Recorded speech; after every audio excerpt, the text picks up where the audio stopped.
What's up, what's up? It's NBA Corp, man. Here with NBA Talk. Subscribe on YouTube. Follow on Instagram, NBA.corp3, and TikTok, NBA.corp. First topic for tonight is going to be the Golden State Warriors versus the Phoenix Suns. The Phoenix Suns got their 17th straight win in a 104-96 victory over the Golden State Warriors, man. It was an amazing game, completely fast-paced. Top performers for the Suns, I'm going to have to say DeAndre Ayton, 24, 11, 2, a steal and a block. And then we had Chris Paul, especially in the fourth quarter. Chris Paul went off, man. He finished with 15, 6 boards, and 11 assists, along with 5 steals. An amazing defensive performance by him and the Phoenix Suns. Devin Booker, unfortunately he got injured in the second quarter. He only played 15 minutes. He had 10 points, 2 boards, and an assist. But without him, they still managed to go ahead and get that win over the Golden State Warriors, man. But to make up for him, Cam Johnson, he came out in that second quarter. What it do, Stan? What it do? Warriors lose, man. Suns got him out the way last night without a Devin Booker. But just to make up for Devin Booker, though, Cam Johnson started in that second quarter, man, finished with 14 points, 4 boards, and 2 assists, along with a steal and a block for that game last night, man. But most importantly, somebody that probably doesn't get as much recognition, but last night he deserves it, played 41 minutes, Mikal Bridges.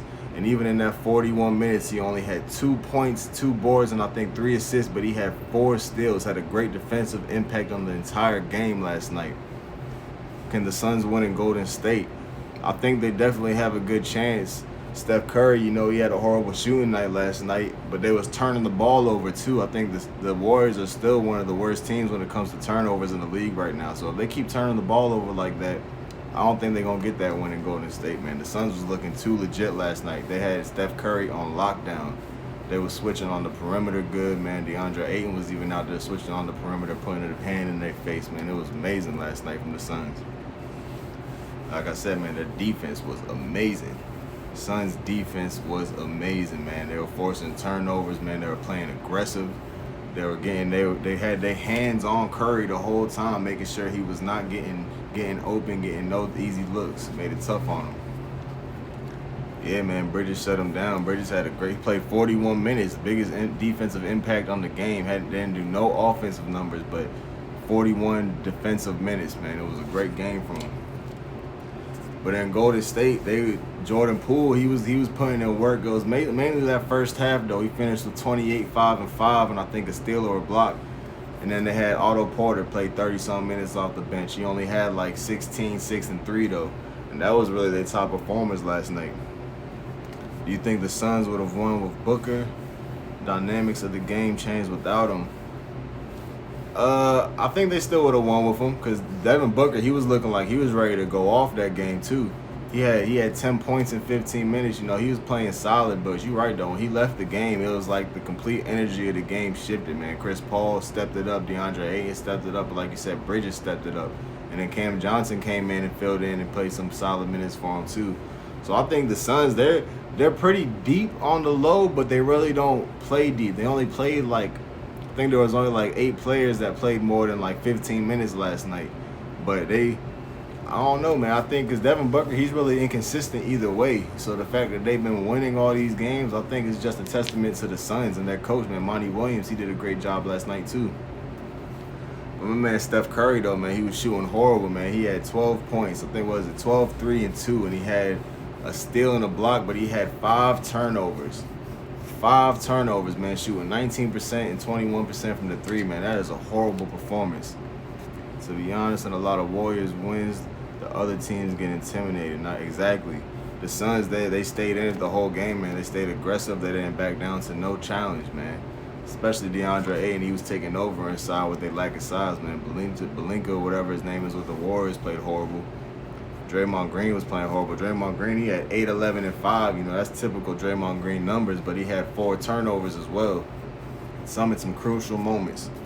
And then Andrew Wiggins, he wasn't playing that good at all either. I think he's not 100% healthy right now, but still 33% from the field is not what they needed, man. But the Warriors, they wasn't affecting the Suns, though. The Suns was not scared of them at all. It's crazy. And then the rebounds, and then even it's crazy because last night the rebound battle between them, it was 51. Warriors had 51 rebounds, and the Suns only had 35 rebounds. And offensively, they had 15 boards compared to 8. So it's insane to me that the Suns still pulled off an 8-point win with considering they lost the rebound battle. Warriors were still in the game when they were playing bad. Yeah, it was. The Warriors. It was really a close game the whole time. I know going into the fourth quarter, the Warriors was only down by 2 points. So, but like I said, they're shooting, man. They shot the ball horrible. As a team, they shot 42% from the field, 35% from 3. Not typical Warriors shooting numbers right there. And then really what happened was the turnovers, man. Because the Suns, they shot the ball good. They shot 40, like almost 50% from the field and 40% from the 3. But the turnovers is what they capitalized on, what got them to win the game. The Warriors had 22 turnovers, man. The Suns only had 12 turnovers last night.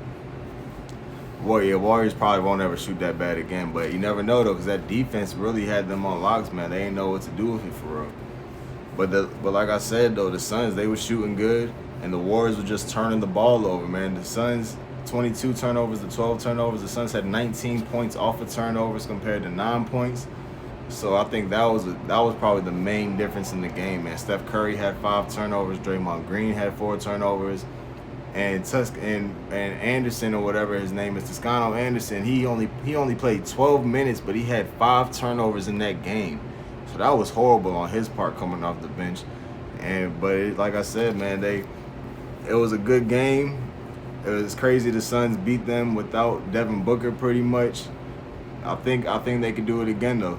With or without Devin Booker, I think they could do it again, man, because they didn't show no fear. They weren't thrown off by the Warriors. They wasn't scared of none of the looks the Warriors was giving to them. They just played more aggressive, had more heart. They came out with the W.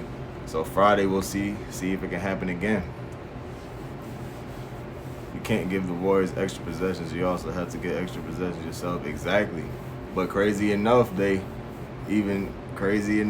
the rebound battle, they won that. But that's mostly because they just be shooting so much. It'd be a lot of long rebounds, and the bigs be tipping it out. But like you said, they didn't have them possessions from turnovers, man. They lost 22 turnovers. 22 of them things. That's insane. You cannot win a game if you don't protect the ball, especially when your two main players and Steph Curry and Draymond account for pretty much half of them turnovers. So I don't know. Hopefully they can get it back together this Friday when they play. Steph Curry can go for a 30-piece and make it a little bit more interesting. Hopefully.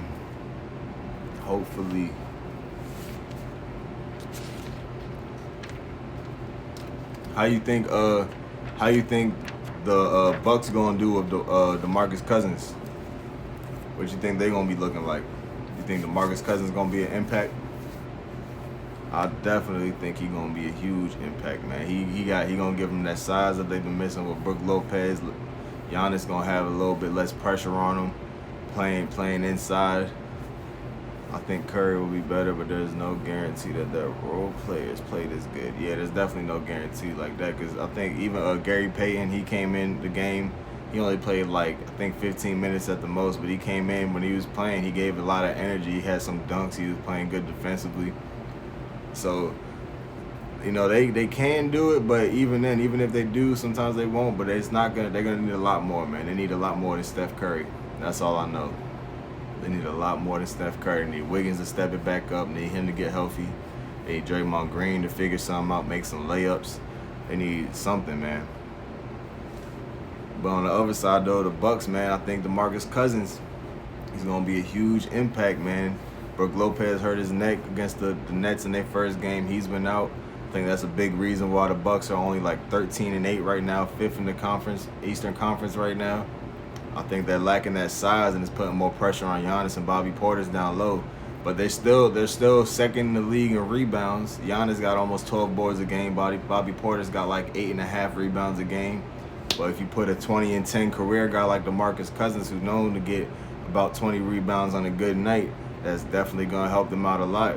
And they can start running a lineup like Drew Holiday, Middleton, Giannis, Bobby Portis, and DeMarcus Cousins. DeMarcus Cousins, he can stretch the floor pretty good. He's a decent three-point shooter. Not the best, but he's improved his three-point shooting. So he's definitely going to be able to help them stretch the floor, let Giannis play the 3 spot some more, get him some more size mismatches so he can just attack the cup more and just be more dominant than he already is. Hopefully it'll help them get back into a top 2 or 3 spot in the Eastern Conference. Hopefully.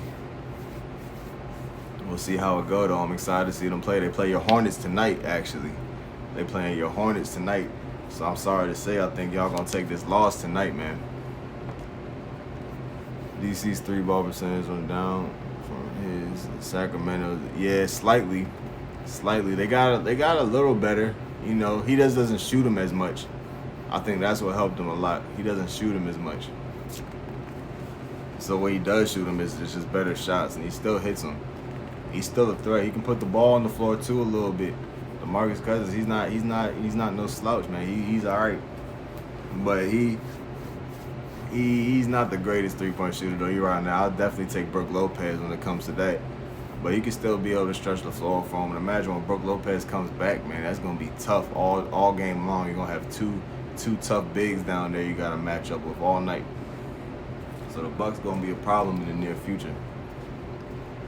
That's for sure.